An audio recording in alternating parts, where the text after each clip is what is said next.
तो चलिए इसमें ऑब्जेक्टिव देखेंगे मैथ का, जो काफ़ी महत्वपूर्ण ऑब्जेक्टिव है, ठीक है, जो एग्ज़ाम में बार बार रिपीट करता है। तो इस सवाल को कैसे बनाना है तो बिल्कुल आप लोग ध्यान से देखिएगा और आसानी से समझ में आएगा, ठीक है। तो बिल्कुल वीडियो को स्किप नहीं कीजिएगा। चलिए तो क्वेश्चन को शुरू करते हैं। इसमें हम कोई कलर लेते हैं, यहाँ पे ले लेते हैं। तो ये हम कलर ले लिए हैं और थोड़ा सा इसको हम कम कर देते हैं, ये वाला लाइटिंग।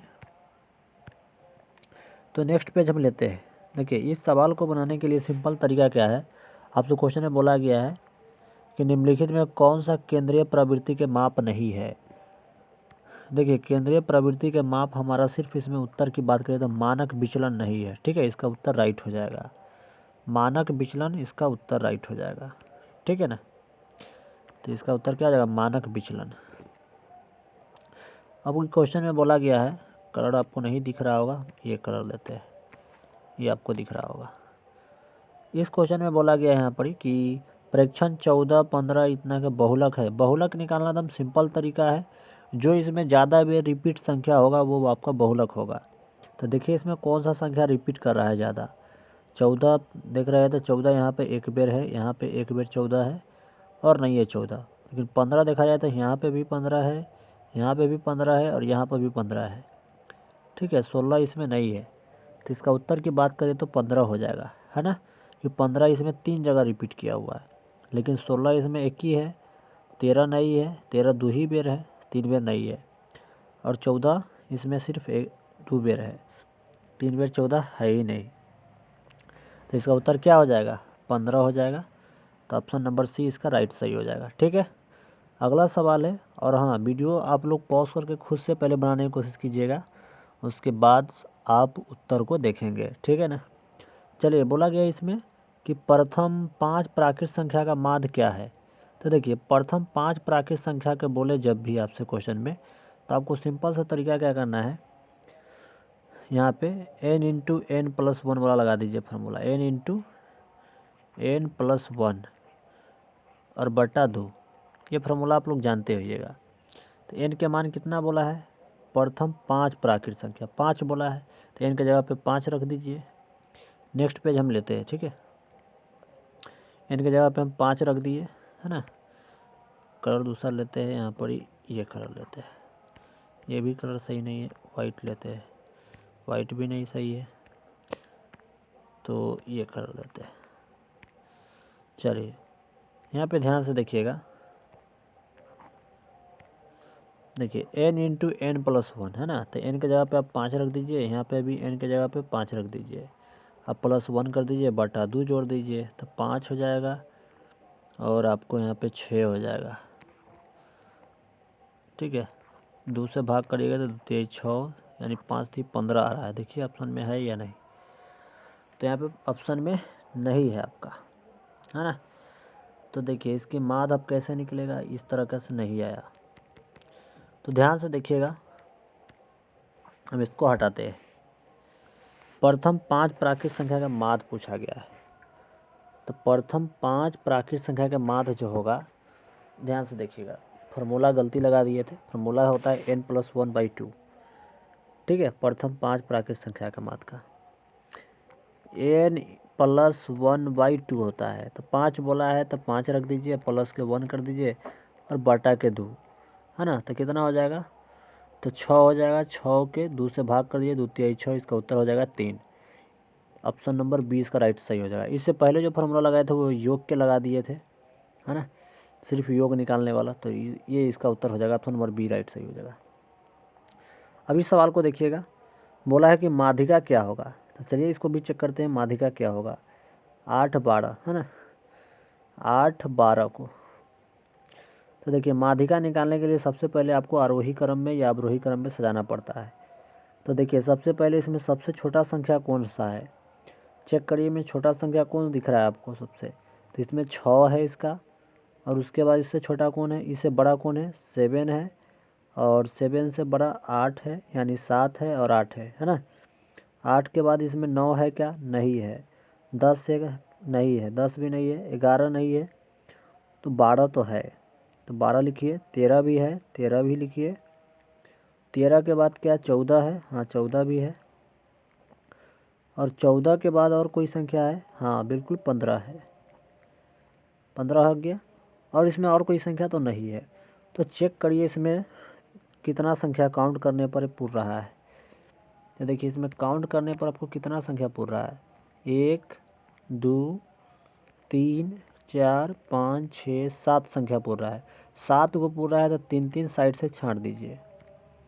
3 इधर से छांटिए, 3 इधर से छांटिए, बीच में जो बच गया वो आपका माध्य है। तो ऑप्शन नंबर इसका डी सही हो जाएगा। ठीक है, अगला सवाल पे देखते हैं। इस सवाल को देखिए। अब इस सवाल का क्या उत्तर होगा बताइए जल्दी से आप लोग कमेंट करके। देखिए इसमें क्वेश्चन बोला गया है 5 नंबर। थोड़ा सा हम जूमिंग करते हैं ताकि आपको दिखे। ये देखिए क्वेश्चन नंबर 5 में बोला गया कि माध्य के 3 गुना है ना, यानी माध्यक का 3 गुना और माध्य का 2 गुना का अंतर बराबर होता है। तो देखिए सिंपल सी ये बात आपसे कहा जा रहा है। थोड़ा सा इधर बनाते हैं। माध्यक के 3 गुना, तो माध्यक के 3 गुना कर दीजिए। माध्यक हो गया इसका 3 गुना। और क्वेश्चन में बोला है ही नहीं है, ये क्वेश्चन है।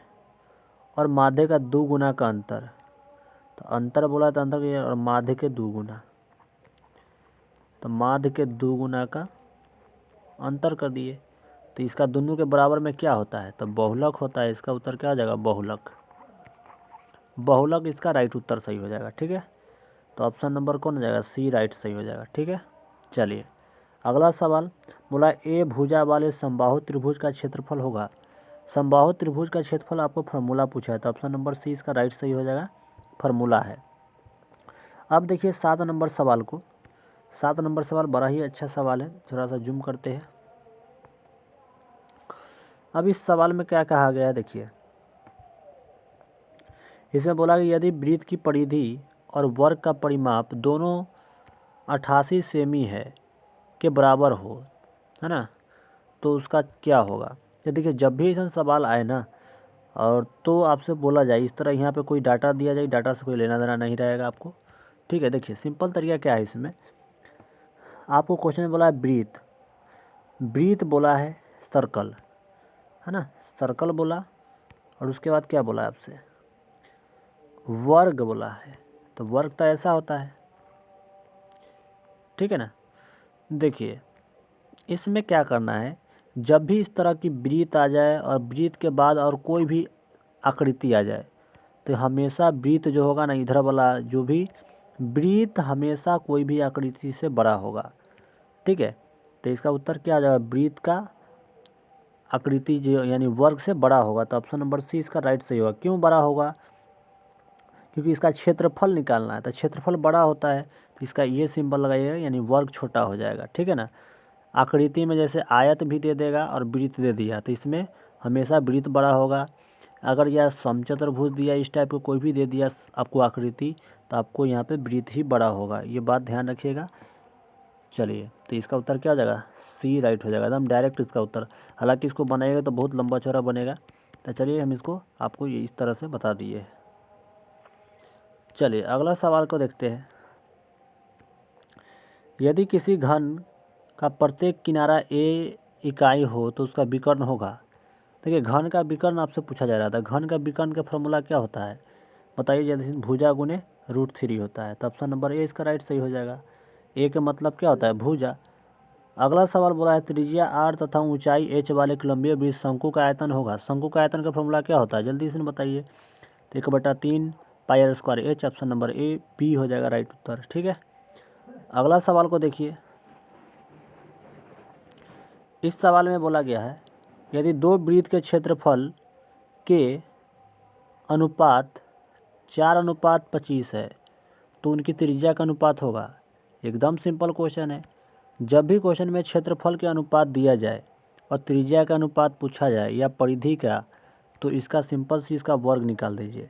4 का वर्गमूल कितना होता है? 2। 5 का वर्गमूल कितना, 25 का वर्गमूल कितना होता है? 5। तो 2:5 किस ऑप्शन में? ऑप्शन नंबर डी इसका राइट सही हो जाएगा। ठीक है, अगला सवाल को देखिए ध्यान से। यहाँ पे बोला गया है इस सवाल में कि साइन 30 डिग्री और कॉस 30 डिग्री गुना कॉट 30 डिग्री क्या होगा। तो सिंपल सी तरीका इसका क्या है, देखिए ऐसे बना लीजिए इसको। साइन 30 डिग्री लिख लीजिए 11 नंबर क्वेश्चन के, ठीक है ना। साइन 30 डिग्री का फार्मूला क्या होता है, या साइन 30 डिग्री सीधा लिख दीजिए। साइन 30 डिग्री, साइन 30 डिग्री लिख दीजिए, बटा में आपको कॉस 30 डिग्री दिया गया है, लिख दिए, गुना कॉट के फार्मूला क्या होता है, कॉट के फार्मूला आप लिख सकते हैं, क्या लिख सकते हैं, कॉस 30 डिग्री हम लोग लिख सकते हैं, और बटा में क्या लिख सकते हैं, साइन 30 डिग्री लिख सकते हैं कि नहीं, बिल्कुल लिख सकते हैं। कॉस से ये वाला कॉस कट गया, साइन से ये वाला साइन कट गया, तो क्या बच के निकल के आया, 1/1। भाग करेंगे क्या आ जाएगा, 1, क्योंकि यहाँ पे भी 1 है, यहाँ पे भी 1 है, नीचे में भी 1, नीचे में भी 1, तो गुना करेंगे तो 1/1। तो ऑप्शन नंबर क्या हो जाएगा, डी इसका राइट सही हो जाएगा। ठीक है, इस सवाल का उत्तर। तो चलिए अब इस सवाल को यहाँ से मिटाते हैं, इसको अब हटा देते हैं, क्योंकि दूसरा क्वेश्चन को सॉल्व करना है। अब देखिए इस सवाल को, 12 नंबर सवाल को देखिए। 1 - tan² 45 डिग्री, तो 1 लिख दीजिए और tan² 45 डिग्री, तो tan 45 का मान क्या था, 1 के स्क्वायर के तो 1 आ जाएगा, और 1 लिख दीजिए प्लस tan 45 का मान 1, तो 1 के स्क्वायर के तो 1, तो घटाइएगा तो 0, 0 में 2 से भाग करिए तो क्या आ जाएगा, 0 आ जाएगा। अब 0 आ गया तो क्या, साइन 90 का मान तो 1 होता है, तो ये तो होगा नहीं, साइन 0 डिग्री का मान क्या होता है, 0 होता है ना। तो ऑप्शन नंबर क्या हो जाएगा, ऑप्शन नंबर बी इसका राइट सही हो जाएगा। ठीक है, चलिए अब ये क्वेश्चन में देखिए क्या बोला गया है, इसको भी हटा देते हैं।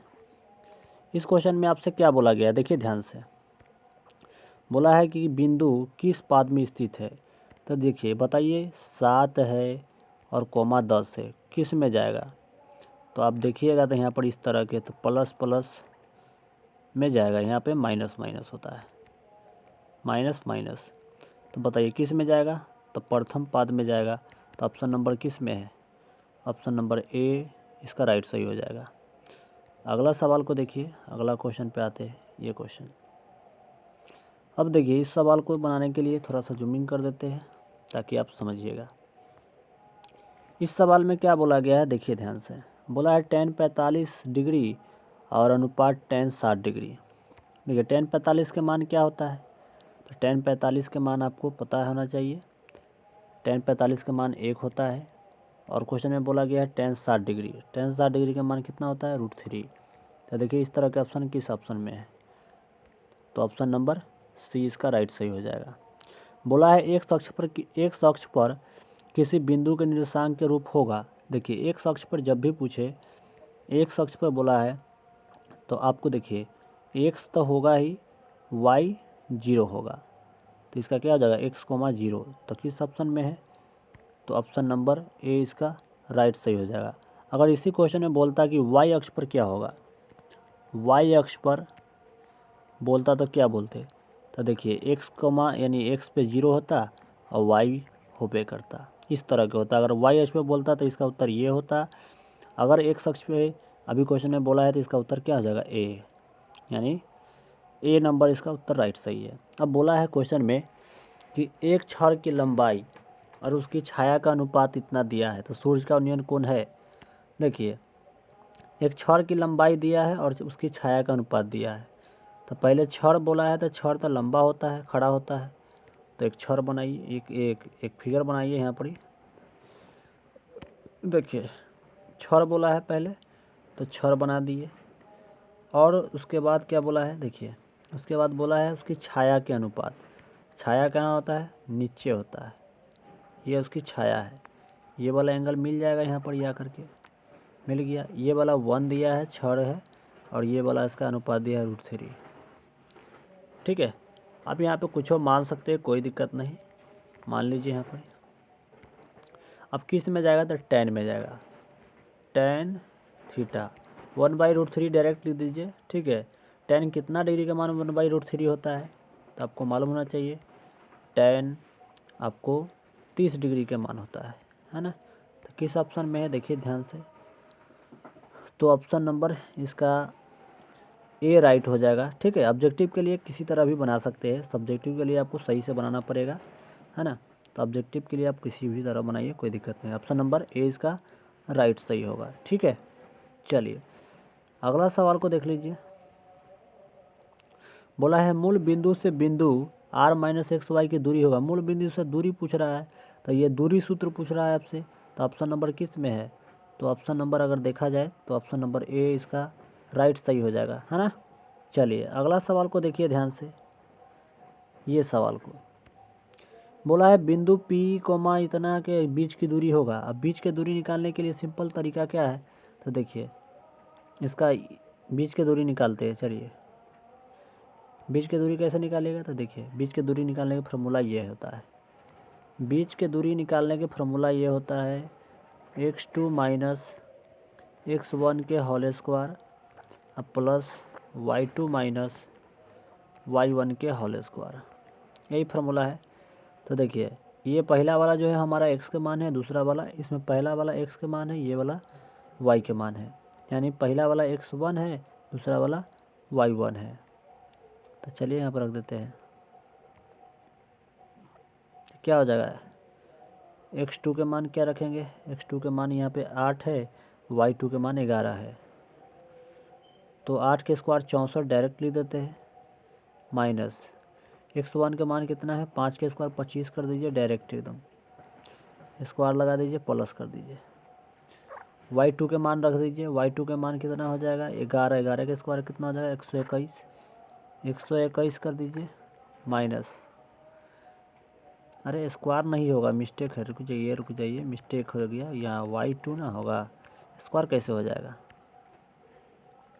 x2 के मान क्या दिया है, x2 के मान आपको 8 दिया है, तो सीधा 8 होगा ना, स्क्वायर थोड़ा पे होगा, माइनस, और y1 के x1 के मान आपको 5 दिया है, तो 5 लिखिए, अब स्क्वायर लगाइए, प्लस y2 के मान कितना दिया है, y2 के मान दिया है आपको देखिएगा तो 11, तो 11 लिख दीजिए, माइनस लिख दीजिए, y1 के मान कितना दिया 7, तो 7 लिख दीजिए, अब स्क्वायर लगाइए, छोटा सा थोड़ा जूम करते हैं।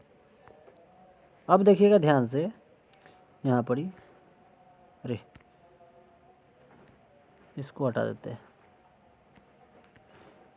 इसमें देखिएगा ध्यान से, तो 8 में से 5 घटेगा कितना बचेगा 3, 3 के स्क्वायर प्लस 11 में से 7 घटेगा तो 4, 4 के स्क्वायर कर दीजिए, 3 के स्क्वायर कितना होगा 9, 4 के स्क्वायर कितना होगा 16, 16 9 25 हो जाएगा, तो 25 के वर्गमूल कितना हो जाएगा जल्दी से बता दीजिए, तो इसका उत्तर हो जाएगा 5 इकाई, 5 इकाई इसका उत्तर हो जाएगा। तो ऑप्शन नंबर किस में चेक करिए, तो ऑप्शन नंबर बी इसका राइट सही हो जाएगा। अब देखिए 19 नंबर सवाल कितना आसान है। 19 नंबर सवाल में आपसे बोला है कि रेखा y बराबर 4 का आलेख निम्न से किस बिंदु से होकर गुजरेगी।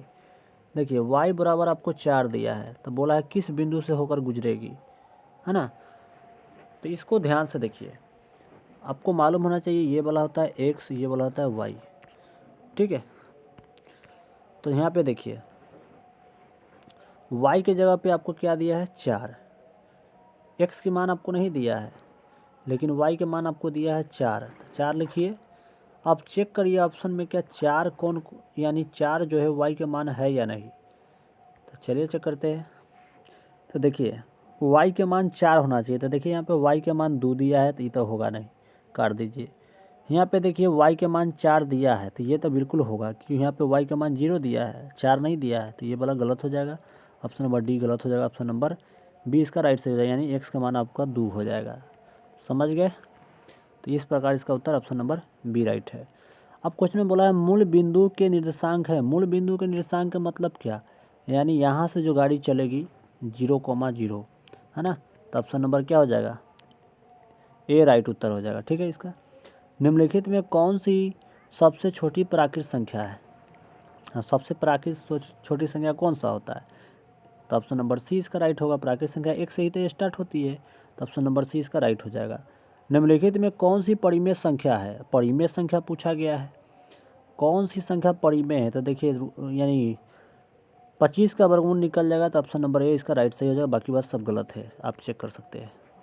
तो इस प्रकार इस वीडियो को इसी पे एंड करते हैं और इसी पे एंड करते हैं। ध्यान से इसको आप लोग बना लीजिएगा।